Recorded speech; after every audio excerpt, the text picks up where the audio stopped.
I am your man, Jay Muscle, here again for another session of Speak Your Game.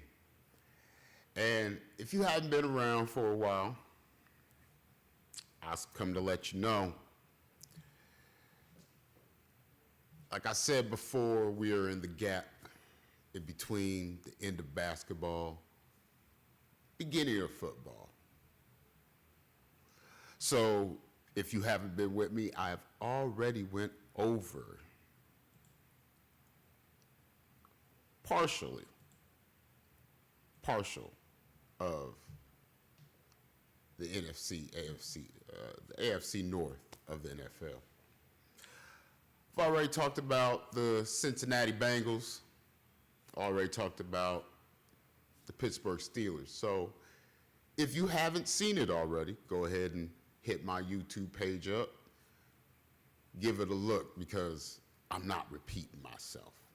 Sorry about it. But since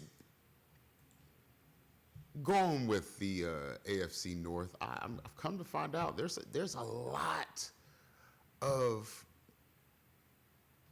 individuals want to prove themselves within these teams, and the team that I want to talk about next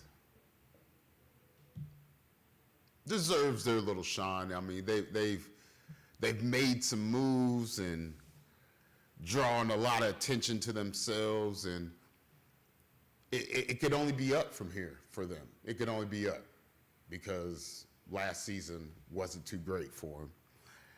And if you don't know who I'm talking about the Cleveland Browns. Yes, the Cleveland Browns. Cleveland Browns have went ahead and got rid of their head coach, got a new head coach. They also made some moves in the offseason that surprised a lot of us because we really didn't see it coming. And if you have been paying attention to the Cleveland Browns, I'm talking about Myles Garett going to the Los Angeles Rams and making the Los Angeles Rams even more beastie than they already are. The Browns did receive Jared Verse, who's no bum by any means, like 2024 Rookie of the Year, two-time Pro Bowler. But Todd Monken has got his hands full. I mean, he has been a offensive coordinator for like 26 years or something like that, or 19 within the NFL alone. He was the offensive coordinator for the Browns back in 2019. Monken's going to bring that fast-paced offense, try to spread teams out and run downhill, but isn't that most of everybody's plan? How are you going to get it together, Coach Monken? The Browns did hire Mike Rutenberg after him at one season at Atlanta Falcons, and Atlanta Falcons wasn't that great, so maybe him moving in with this team could give him better results because the Falcons wasn't too great. I just want to put that out there. The Falcons wasn't that great. Browns last season, 31st in points per game and passing yards. No, they was 30th in points per game. No, take that back. My mistake. The Browns last season was 31st, damn near the bottom, in points per game and passing yards at 165. They were 30th in total yards per game, 262 yards, 67th in rushing yards, 97. That was their defense. And if y'all don't remember, 2023, the defense was rather good. It was just the offense that was the issue. Now it seems like they both had issues last season because you had the the Grable and Shedeur back and forth, and don't know which quarterback is going to go with which, and it was just it was a real bad nightmare for the Browns. They really going to have to buckle down, and one thing it's going to have to start with is the offense. So one question I do have Browns fans and NFL fans: can Monken's offense scheme bring the Browns offense back to life? I mean, the Browns defense was really kind of doing the job with Myles Garett, but the offense would turn the ball right over and leave the defense with short yardage to defend. And I mean, even the best defense is going to slip up, and the worst is 3. I mean, the least punishment is 3, and the worst is scoring 6. So it's like one of those pick your poison unless you happen to get a turnover defensive wise. But it really starts with the offense for the the Cleveland Browns. They're at a quarterback battle right now. You got Deshaun Watson, who's in his final year of his 5-year, $250 million deal. Just to put the numbers out there to y'all about Deshaun Watson, he has played 19 games out of the 4 years of the 5 years of his contract. And just to put a number on that, that's like 71 games. Yeah. It's like 71 games, and he's only played 19. If you don't remember, Watson did suffer a Achilles injury and re-injury, so I mean he hasn't been available much. Meanwhile, you do have second-year QB Shedeur Sanders. I like the kid. I really like the kid, and I hope, my opinion, my hopes is Cleveland goes ahead and lets Shedeur go into center and just let him develop and let him go. I mean, he did play 8 games last season, started 6 of them. He's fighting for that starter spot, but, I mean, he did complete 56% of his passings, threw for only like 1,400 yards, 7 TDs. But here's the bad part. He threw 10 interceptions. Week 14, when they played the Tennessee Titans, you saw glimpses of the talent that Sanders could be. He threw for 364 yards, 3 TDs, but you still had the 1 interception. I mean, the talent is there, but he's just holding the ball too long. He's still in that development phase, but you see the talent there. So, I mean, I get it. I get why the Browns are in a tight predicament, because here you've paid all this money to Watson, and he's only played 19 games out of 71. He's in his final year. If I was in their shoes, I'd be trying to get him on the field too to get some of my money back. I mean, let's be serious about it. He ain't really played. He really ain't been available. This contract is really coming up. I mean, I'm going to have to get something for my money, man. That's the way I got to look at it, man. I got to have to get something for my money, man. So I wouldn't be, so it wouldn't surprise me to see Watson end up under center for the Browns. But for me, I would go with Sanders, and if Sanders can't get the job done, go ahead and pull in Deshaun and do what they got to do. I mean, like I said, Monken's trying to be with the fast-paced offense. Let's say Watson gets in there and it's not really gelling with him. Sanders gets in there, it's gelling. You never know. You never know what's going to happen. One section of the offense is going to be a really high point is that quarterback position. So Cleveland Brown fans, NFL fans, sports fans, who would y'all go with as starter for the Browns? I mean, y'all heard my take on it. I would go with Sanders. if Sanders not getting the job done, okay, you have the good veteran backup for Deshaun Watson, so who really hasn't played. So maybe maybe it'd be his time to shine and prove that he still got it. You never know. You never know. But I'm gonna go with Shedeur. I want to know what y'all's pick would be. Go ahead and leave a comment down at the bottom. I want to know what y'all's pick would. Would it be Watson or Sanders? Watson or Sanders? I'm going Shedeur Sanders. One thing they did have an issue with last season was getting the ball off to receivers.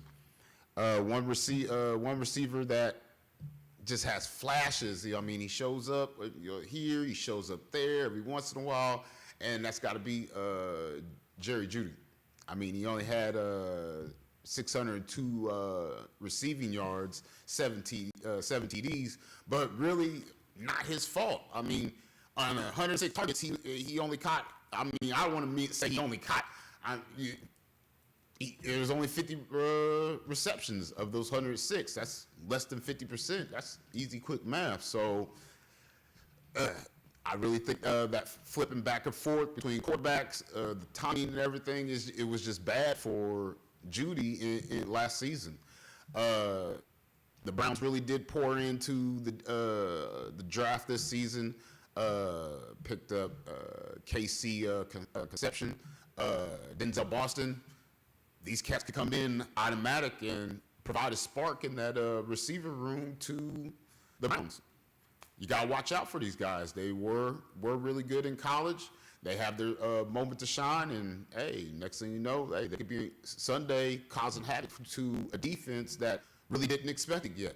Their run offense, as far as the offense, Krishan Judkins played 14 games last season.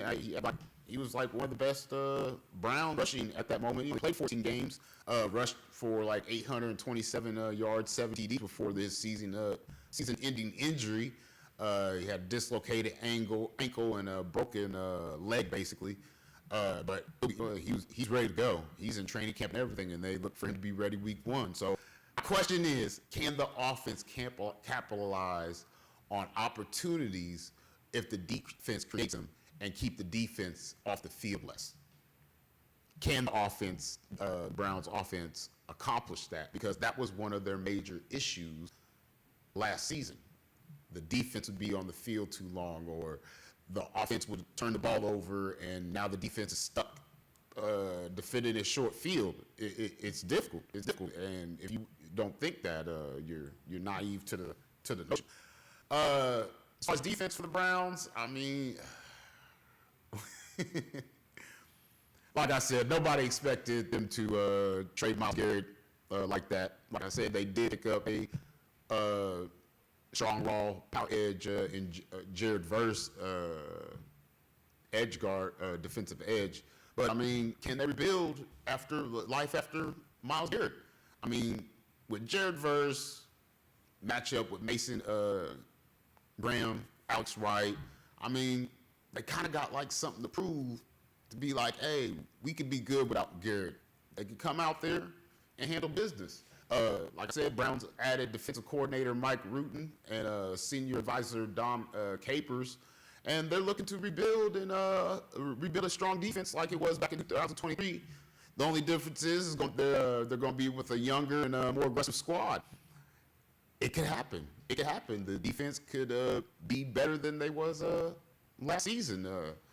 The defense was only fifth in total yards, second in passing yards, 16th in rushing yards, 14th ranked in scoring defense.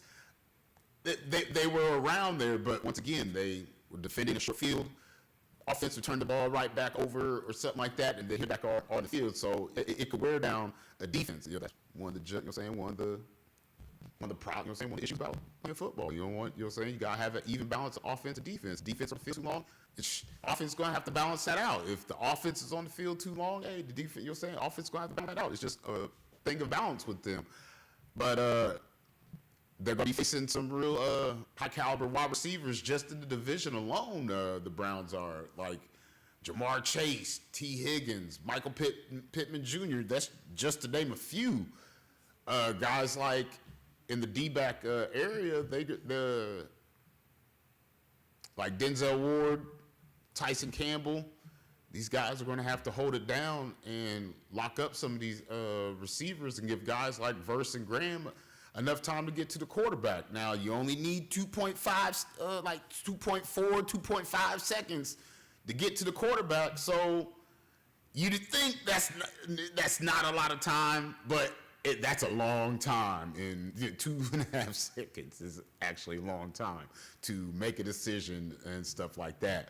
But despite the good defense, last season, the offense did turn the ball over a lot. So question is to the Browns fans, can the defense get back to the caliber of defense they were back in 2023 without Myles Garett? See, there's a twist to it. They ain't going to have Myles Garett. So it is going to be a tall order for them to try to match that same energy without Myles Garett, because let's not play, because Myles Garett was a beast in Cleveland, and now he brought that beastiness to Los Angeles, and hey, don't be surprised if the same thing happened. But hey, I want to know what everybody's thoughts is to that. You're saying to the Browns defense, because yes, it could go really well for them, or you can see pretty much the same thing that we've been seeing last season. But my name's Jay Muscle. This is Speak Your Game. Hey, we're covering every single NFL team, every division, all the way up to season kickoff. So this is just the top of the iceberg. We're gonna be handling it. Right now, I am gonna give you my predictions for the Cleveland Browns, because there's a lot of maybes, ifs, flips of coins, and it could go really good or really well, but you can say that about a lot of teams in the NFL. So we're going to go ahead and run down their schedule right quick, and I'm going to give you my predictions on them heading into this season, because they got some good easy games, and they got some not so easy games considering what division they in. But week 1, they will be facing the Jacksonville Jaguars in Jacksonville. That's another one of those flip of the coin. I know Jacksonville is trying to make a good rebuild comeback with their team. I think when it gets down to the wire, we're really looking at I'm going to say by the end of the game, we're looking at a 27-24 score, somewhere around there, with Jacksonville winning that one. They go week 2. They're going to be in Tampa. It looks like they're just having a full Florida visit. Way Tampa is projecting to be, everybody's not counting on Baker Mayfield being as good as he has been. I do believe it's just going to be too much for the Browns to overcome. It's just one of those things. Who's going to be under center? Is it going to be Deshaun Watson, or are you going to be having to deal with Sanders? Even then, you're still going to have to do. Browns going to have to create some type of chemistry and timing, so these everyone can shine on the offense and let the defense do what they do. Week 3, they have the Carolina Panthers. Carolina Panthers. They're just who they are right now. Yes, I am a Buccaneers fan. They are in the NFC South. NFC South isn't the strongest division right now, so player for player, pimp for pimp, weapon for weapon, I'm going to go ahead and give the Browns the win over Carolina week 3. Week 4, they have the Steelers. Now, if you paid attention to how I spoke about the Steelers and the Browns in that situation, you already know I'm going to say in that situation, player for player, weapon for weapon, the Steelers are going to sweep the Browns this season. But week 5, they do play the Jets. The Jets haven't really produced too well either in the past couple seasons. So player for player, weapon for weapon, I gave the Browns over the Jets week 5. Now, week 6, they have Baltimore. But Baltimore, they don't have Harbaugh no more. They come with a new coach. You really don't know how Lamar Jackson is going to really perform. So I really feel like this might be a little downside to the Ravens this season. So the Browns are going to really capitalize on that with the Ravens not being their former selves. So with that being said, they play the Baltimore Ravens twice. I'm going to split that with the Browns. They're going to win one game. They're going to lose one game. Week 7, they play the Titans. That might be another nail-biter of a game, a 21-23 type of situation. But I did go ahead and gave them the win over the Titans in that. Week 8, once again, Pittsburgh Steelers. I already said they was going to get swept by that. Week 9, they have the New Orleans Saints. New Orleans Saints, still quarterback issues. Offense, it really ain't the greatest. Defense, really down in decline. Player for player, weapon for weapon. I gave the win to the Browns over the Saints. Now, here's a game that really, if the Browns are, let's say 70% of what they plan to be. This Week 10 matchup could be a really good game and a decision maker on how the season for the Browns really turn out. Week 10, they do play the Houston Texans. Houston Texans do have a really good defense. Their offense is good in splurts here in the past couple seasons with CJ. And I don't know, you know what I'm saying? This could be one of those ones where the Browns could get really blown out, or they could push, you know what I'm saying, push it to the wire and have the Texans on their heels and still win. So I'm really 50-50 on it, but if I had to put my money down on the wood, I'm going to give the win to the, you know what I'm saying, to the Texans. I think they might just end up pulling that out and getting the win on them. Browns have a bye week 11. Week 12, they will host the Las Vegas Raiders. That's another game where I think it's going to go back and forth. The Raiders got the rookie quarterback late in the season. It's going to be like week 12. Just really depends on how really things go for them. I know they got the killer running back. Their defense is still got some of the guys from last season. They just don't have the same head defensive coordinator. So, player for player, weapon for weapon, I gave the Browns the win on that. I know that could go either way, but you're saying a field goal at the last second, somewhere around there. Week 13, I'm just going to go ahead and call it Week 13, Week 18. Both of those are going to be losses. We're talking about the Cincinnati Bengals. If you watched the show, the session when I talked about the Bengals, I've already said Joe Burrow wants to be healthy. He said he's feeling great, feeling like championship material. It could be a rematch to Super Bowl 56, Bengals and Rams. You never know. But in this sense, Browns against Cincinnati, yeah, both of them losses.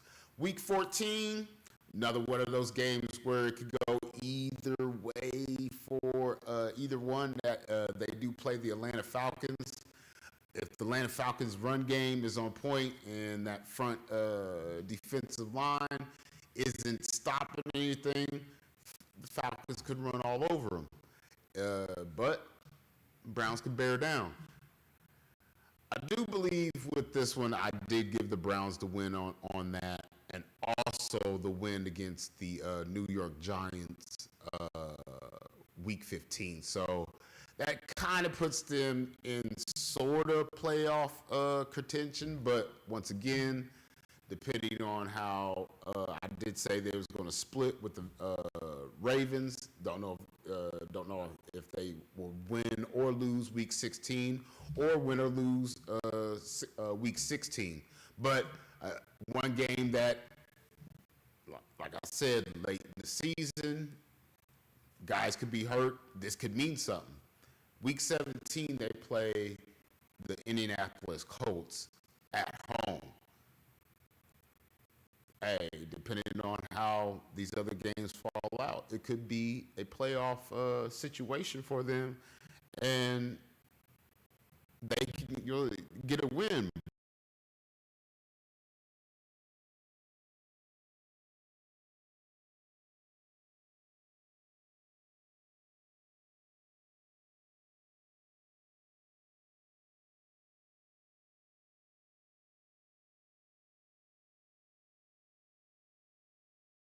But if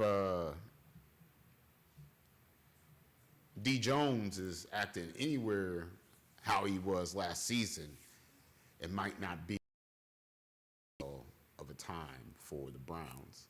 But with that one, I did give the Colts the win on that, because I feel the Colts are pretty much going to be the same type of team that they were last year and execute pretty well. So as far as the Browns could finish 9-8, maybe 8-9 if things don't go well.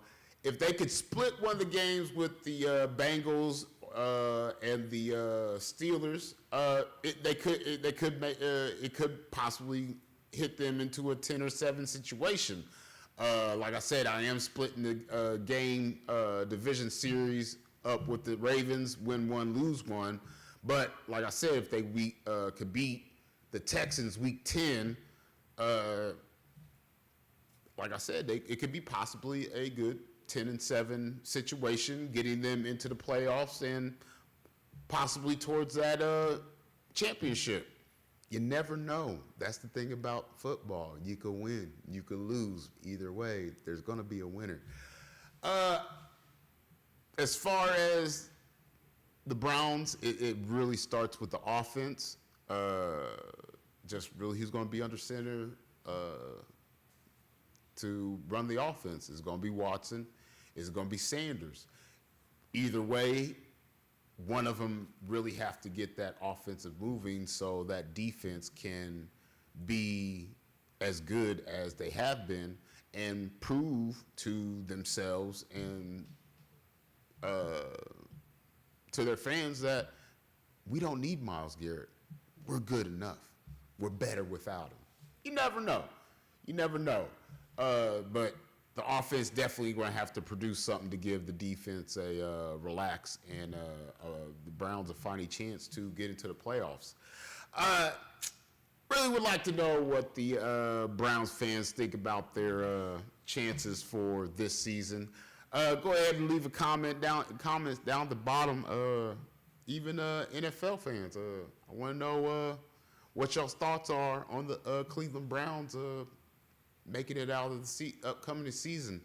There's a lot of teams out here right now starting up with training camp. This is only, the third team. I still got like another team in this division, and was it like 27 more teams or 26 more? Or 26, 27, 27. Yeah, either way, I still got a lot more teams to deal with. But yes, we'll say today we did cover the Cleveland Browns, but I do want to know what y'all's thoughts are about the Cleveland Browns and their chances to this season. Once again, my name is Jay Muscle. This is Speak Your Game. And I'm going to catch y'all next time because, like I said, we got one more team in this AFC North division. And I like, you know what I'm saying, I like this team, but yeah, it's not going to do me any justice the way I'm going to have to talk about them. So, but that'll be next time. I'm Jay Muscle. It's a Speak Your Game, and I'll catch you next time.